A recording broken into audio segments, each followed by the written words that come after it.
வணக்கம். 25ஆம் திகதி மார்கழி மாதம் 2024ஆம் ஆண்டு.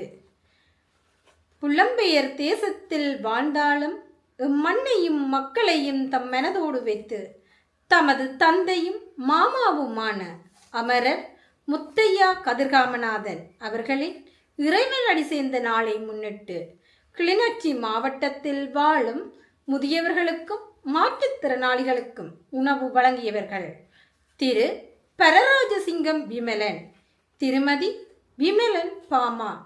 இவர்களால் இப்பணிகளுக்காக 100 கனேடியன் டாலர்கள் அன்பளிப்பாக வழங்கப்பட்டுள்ளது.